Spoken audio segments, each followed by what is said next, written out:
I didn't know much about Moon Girl going into Disney's latest superhero cartoon other than there used to be a Moon Boy, and there was a lot of talk surrounding the comic book years ago when it was published. Some good, some bad. With this new show, I mostly went in blind and cautiously optimistic after digging the opening theme to it months ago. I've only seen the first episode, Moon Girl Landing, but I had such a fun time watching it, I can't wait to see more from the show. Right off the bat, I just am in love with the visual style of this show. Bits of it remind me of shows like Rise or Big Hero 6, both of which had tons of style. Moon Girl, though, is bursting with it. From the way the characters are animated to the general look and feel of the show, you can tell that a lot of effort and love was poured into making it. It also helps set it apart from any other Marvel cartoon Disney's done lately, or heck, any other cartoon currently out, in my opinion. I don't know if it's just the look of the show or the tone of its writing, but it gave me major early 2000s cartoon vibes. Like I'd been transported back to my youth and was home from school watching Static Shock on Kids WB. I think it's because of the down-to-earth, sort of street-level feel the show has, with Lunella stepping up to protect her home in the Lower East Side from not just an actual power-stealing supervillain, but also just assisting the people in general with everyday issues like cats and trees. I loved seeing that aspect of a superhero's role in their community. The big teams like Avengers or Guardians are great, but you rarely get to see the human side of what they do sometimes. Too busy with explosions and epic world-ending threats, honestly. Another thing that drew me to the show and its titular character is while she is depicted as being crazy smart, this first episode never really makes that obnoxious. Too many shows have a hard time finding a balance in having a genius character and still having them be likable and relatable. I believe that was one of my earlier complaints about Marvel's Spider-Man.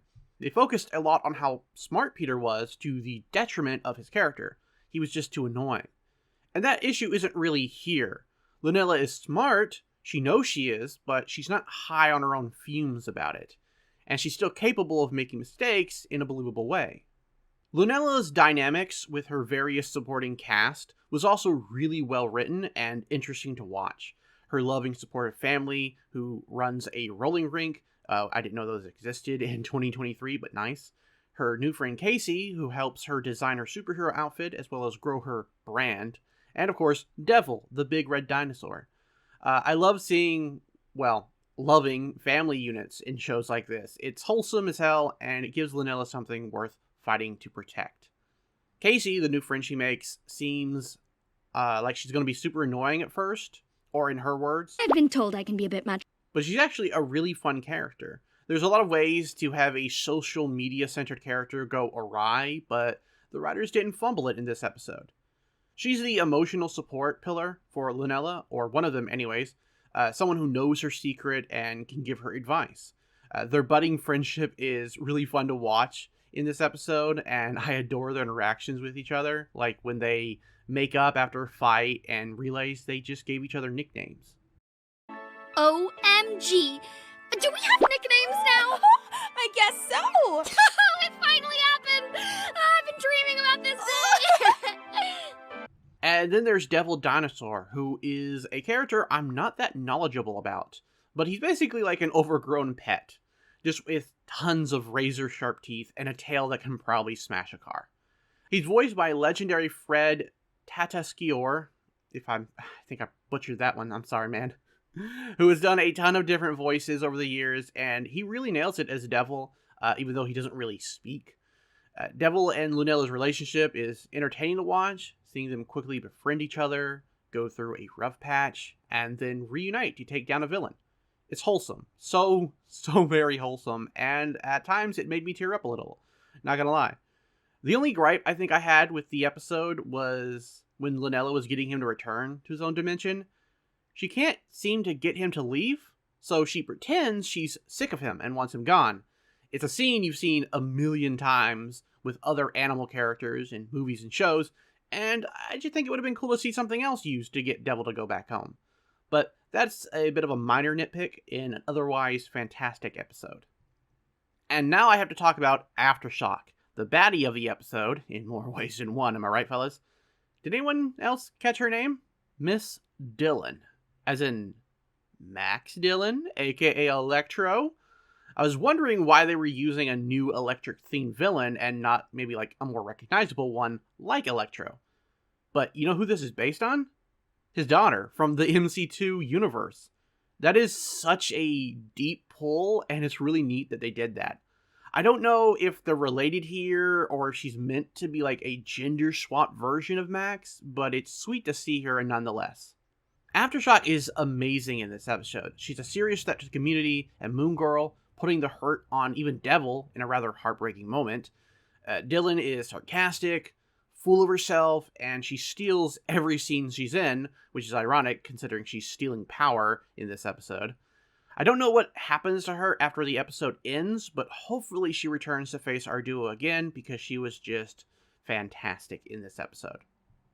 Something else to point out was the music. It's so damn good. There's, of course, the opening song and the music that plays during those little cards you see before and after commercial breaks, but what really captured my attention was the song played during Moon Girl and Devil's last fight with Aftershock.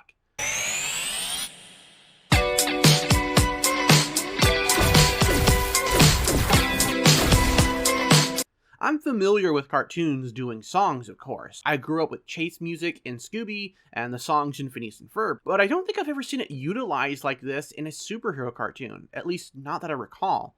I'm hoping this is a recurring thing and not just for the premiere episode because it was amazing. This episode really shocked me by how good it ended up being. Pretty much every part of it was on point, from the writing to the animation to the music. Like I said earlier, it really evoked a lot of what I remember of older cartoons from my childhood. None of this edgy, overly cynical nonsense. Just a good, wholesome superhero cartoon where they take care of their own and put the hurt on bad guys. Maybe it was the art style, maybe it was the writing, I don't know, but it was a very comfortable vibe. If you're looking for some good old-fashioned cartoon fun, I would highly recommend watching Moon Girl, based at least on this first episode. I'll 100% be watching it again. And if you're interested in watching more videos like this one, consider subscribing or maybe even becoming a member to get some neat perks. Links to all that will be in the description below, including merch. Thanks for watching, and take care.